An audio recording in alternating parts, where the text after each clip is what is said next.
महालक्ष्मी नमः प्रणमामि। साथियों, आप सबका हार्दिक स्वागत है हमारे YouTube चैनल ग्रहलोक में। मैं पंडित लोकेश पालीवाल आपके समक्ष उपस्थित हूँ तुला राशि का साप्ताहिक फलादेश। जी हाँ, 6 अक्टूबर से 12 अक्टूबर तक का यह फलादेश है। इसको सुनकर आप अपने आप में कुछ परिवर्तन कर कर लाभांश का जो प्रतिशत है वो विशेष बढ़ा सकते हैं। तो सर्वप्रथम मैं कहना चाहूँगा, हम जो सारी जानकारी बताते हैं यह सब चंद्र गोचर, चंद्र विचरण से बताते हैं। इस सप्ताह में चंद्रमा का जो विचरण है वो मीन राशि, मेष राशि, वृषभ राशि और मिथुन राशि में रहने वाला है। तो आपको विशेष क्या ध्यान रखना है कि आपको एक तो धन पर और जो है वाणी पर नियंत्रण रखना है। अगर दो चीजों के ऊपर आप नियंत्रण रखते हैं, निश्चित तौर पर विशेष फल आपको प्राप्त होंगे। काफी चीजें आपकी पॉजिटिव हो जाएगी। और कुछ ऐसी स्थितियां बनी हुई है प्रारंभ में, घर में जो बुजुर्ग हैं उनका स्वास्थ्य प्रतिकूल रह सकता है। तो आपको अपने घर में जो भी बुजुर्ग हैं उनका स्वास्थ्य का आपको विशेष ध्यान रखना है। साथ में यदि कोई पैसे मांगना है तो उसको नहीं देना है। और ऋण अगर आपने ले रखा है तो अन्यत्र फिर वापस प्रयास ना करें, जो है उसको एक बार पूरा कीजिए, फिर लेने की आप सोचे तो अच्छा रहेगा। बाकी आपको आगे चलकर समस्या रह सकती है। तो ये चीजें आपके लिए बड़ी महत्वपूर्ण है कि घर परिवार के सदस्यों का स्वास्थ्य का ध्यान रखना, ऋण नहीं लेना, पैसा किसी को नहीं देना। अगर ये बातें आप प्रारंभ में ध्यान रखते हैं आपके लिए बहुत ही अच्छी रहेगा। फिर मिड की बात करें, इस सप्ताह में मध्य में आपको क्या रहने वाला है, तो निश्चित तौर पर मध्य में आपके लिए यहाँ से समय विशेष अच्छा है। कैसे कि आप अपने जीवन साथी से, या अगर यदि आप ट्रेड करते हैं, व्यापार में हैं, निश्चित तौर पर यदि किसी के साथ में मिलजुल कर रहे हैं, वहां पे आपको विशेष जो है लाभ होने की संभावना बनती है, विशेष मंत्रणा की संभावना बनती है, कुछ नई प्लानिंग की संभावना बनती है। क्यों है ऐसा? क्योंकि सप्तमी सप्तम को देख रहा है, वहां पे चंद्रमा के साथ जो है मंगल चंद्र की दृष्टि संबंध बन रहा है, सम सप्तक बने हुए हैं। इस वजह से इस प्रकार के योग बने हुए रहेंगे। साथ ही लास्ट की अगर बात करें तो आपको यदि यात्राएं योग जो है उसको टालना है, कुछ नई चीजें आपको खरीदनी नहीं है, और यदि आप आकस्मिक लाभ के पीछे कुछ धन व्यय करते हैं तो उसके ऊपर आपको अंकुश रखना है। अनावश्यक जो है आप सट्टा, लॉटरी वगैरह इस प्रकार से जो है चीजों में उलझेंगे तो आपका पैसा बर्बाद होगा, आपको लाभ की स्थिति न्यूनतम रहेगी और मैक्सिमम नुकसान होने के योग बने हुए हैं। तो इसलिए आप इन चीजों से बचें। फिर लास्ट का जो दिन है सप्ताह में वो आपके लिए फेवरेट रहेगा। उस दिन आप कुछ भी करें आपको भाग्य से मदद मिलेगी। आप जो कुछ भी करेंगे उसमें ईश्वर की आपको विशेष अनुकंपा प्राप्त होगी। तो वो दिन आपके लिए बेहतर, बेस्ट बना हुआ रहेगा। हाँ, उस दिन आपको धार्मिक यात्राएं या देव दर्शन या परिवार में पूजा पाठ, हवन वगैरह ये भी आपके लिए योग बने हुए हैं। तो इस तरह से ये 7 दिनों का मैंने आपके बारे में जो है बातें बताई हैं, इसको सुनकर आप अपने आप को जो है जीवन में अप्लाई करेंगे तो निश्चित तौर पे इन चीजों में आपको लाभ की स्थिति नजर आएगी। विशेष बात बताना चाहूंगा, इसी सप्ताह में 2-3 बातें बड़ी विशेष है। एक तो शरद पूर्णिमा आ रही है 6 अक्टूबर को, तो निश्चित तौर पर यह पूर्णिमा का जो चांद होता है बड़ा विशेष होता है। इस दिन यह अमृत किरणों का जो है प्रसार करता है। तो आपको अपने भगवान को छत पर रखना है, उनकी सुरक्षा रखनी है, साथ में खीर का भोग लगाना है और उसको भी कवर अप करके रखना है। रात भर अगर वो वहां रहता है तो निश्चित तौर पर उसमें अमृत किरणों का संचार होता है और नेक्स्ट डे आप उसको पाकर अपने आप में विशेष एनर्जी का महसूस कर सकते हैं। साथ ही रात्रि में यदि आप सुई धागे को पोते हैं, निश्चित तौर पर जितना अधिक पोएंगे आपकी नेत्र ज्योति में उत्तरोत्तर वृद्धि होगी, नेत्र विकार दूर होंगे। एक दूसरी बात, इसी सप्ताह में 6 अक्टूबर को बुध जो है अस्त चल रहे थे वो उदय होने जा रहे हैं। तो उदय हो रहे हैं तो निश्चित तौर पर आपकी विचारधारा, वाणी में परिवर्तन आएगा। फिर विशेष ये कि शुक्र इसी सप्ताह में राशि परिवर्तन कर रहे हैं। 9 अक्टूबर को शुक्र सिंह से कन्या राशि में जा रहे हैं। हालांकि कन्या में वो नीच के माने गए हैं और जो स्थान है वो भी त्रिक का व्यय भाव का स्थान है। निश्चित तौर पर इसके जो फल है नेक्स्ट वीक में आपने को विशेष देखने को मिलेंगे, इस सप्ताह में यथावत ही रहेंगे। फिर हम विशेष वार्तालाप करना चाहेंगे जो आपके संबंध में है कि इस सप्ताह में कौन सा दिन आपके लिए बेस्ट बना हुआ है। तो निश्चित तौर पर 12 अक्टूबर आपके लिए बेस्ट रहेगा, एक्सीलेंट रहेगा। कुछ भी करें उस दिन आपको सफलता होने के पूर्ण योग बने हुए हैं।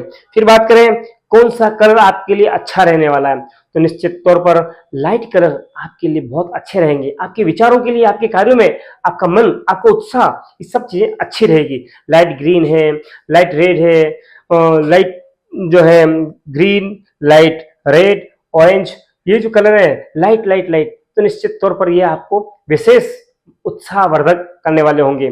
फिर कौन सा दिन आपके लिए जो अवॉइड करने वाला है कि उस दिन कोई नया कार्य नहीं करें, जो चल रहा है उसी को संपन्न करें, नया कुछ ना करने जाएं। तो निश्चित तौर पर 10 और 11 अक्टूबर का जो समय है कुछ नवीन ना करें। तो ये इस तरह से मैंने सप्ताह के सारे दिनों का आपको विश्लेषण किया है। अब आपके बारे में अति विशेष बात का वार्तालाप करते हैं। सबसे सर्वोपरि है health. Health is about wealth. तो हमारी हेल्थ अच्छी रहे उसके लिए हमें शरीर में क्या क्या ध्यान रखना है।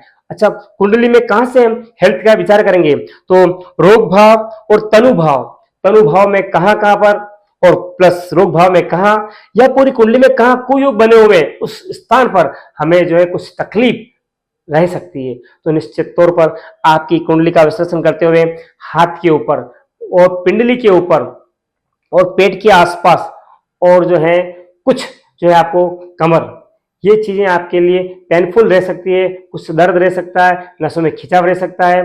और वाणी में एग्रेसिव रखना।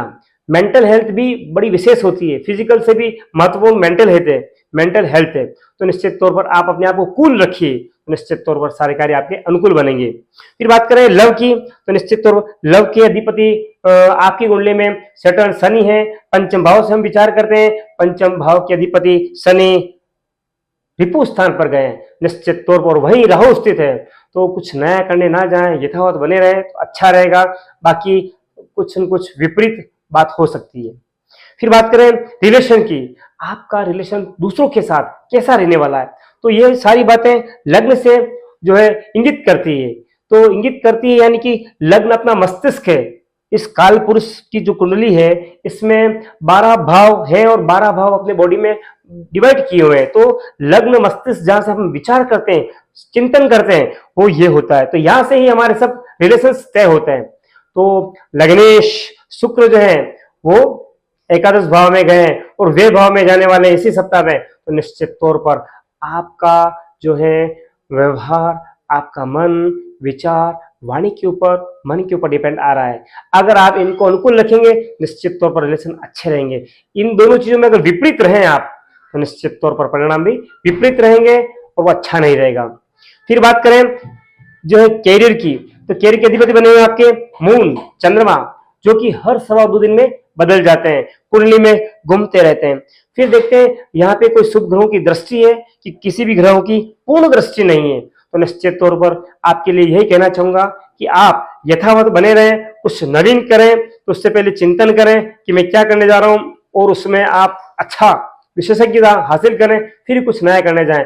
और ऐसी रोजमर्रा की जो चीजें होती है इसके ऊपर यदि आप काम करते हैं, डेली रूटीन की जो चीजें होती है उसके ऊपर यदि आप काम करेंगे तो निश्चित तौर पर आपको नया कुछ लाभ अन्वेषण प्राप्त कर सकते हैं आप। फिर बात करें हम स्टूडेंट हैं, यदि आप स्टूडेंट हैं तो निश्चित तौर पर स्टूडेंट के लिए 5th हाउस देखा जाता है और लग्न का विचार करते हैं, मस्तिष्क का, जहां अपनी बुद्धि तार्किक क्षमताओं का विचार करते हैं। तो निश्चित तौर पर दोनों की जो स्थिति है वो भी मध्यम बनी हुई है। आपको विशेष जो है मेहनत करना और मल्टीमीडिया का आप यदि यूज करते हैं, आप जहां अटकते हैं कुछ तो वहां पे मल्टीमीडिया के द्वारा अगर आप उसको जो है ढूंढते हैं, निश्चित तौर पर कुछ ही समय में आप उस चीज को पालेंगे और अपने आप को सुदृढ़ कर सकते हैं। और मेहनत आपको करनी होगी तभी सफलता रहेगी, बाकी मुश्किल रहेगा, इजी नहीं रहेगा आपके लिए। फिर बात करें मैरिज की, तो मैरिज की जो स्थिति बनी हुई है 7वें भाव से विचार किया जाता है। 7वें भाव में सप्तमे अपने भाव को देख रहे हैं, निश्चित तौर पर विवाह के योग तो बन रहे हैं लेकिन आपदा विपत्ति ये भी बनी हुई है, स्मूथली नहीं हो रहा है। तो निश्चित तौर पर कुछ न कुछ आप आपको उपाय करना चाहिए। मांगलिक योग भी बना हुआ है, तो मंगल का उपाय करें और कुछ उपाय करें, निश्चित तौर पर सफलता मिल सकती है आपको। फिर बात करें ऐसे क्या उपाय करें जिससे कि आप सभी प्रकार से लाभान्वित हो, दोहरे लाभ प्राप्त करें। तो उसके लिए दो ही कार्य आपके लिए, एक तो आराधना पक्ष और एक दान पक्ष। हम दो ही चीजें ज्यादा बताते हैं जो इजी रहती है। तो फर्स्ट गणेश जी और लक्ष्मी जी की आराधना करना है। आराधना में आप पूजा कर सकते हैं, जाप कर सकते हैं, मंदिर में दर्शन कर सकते हैं। सेकेंड, आपको दान करना है। दान किस चीज का करना है? सफेद वस्तुओं का दान करना है, जैसे चावल है, घी है, दूध है, दही है, सफेद वस्त्र हैं।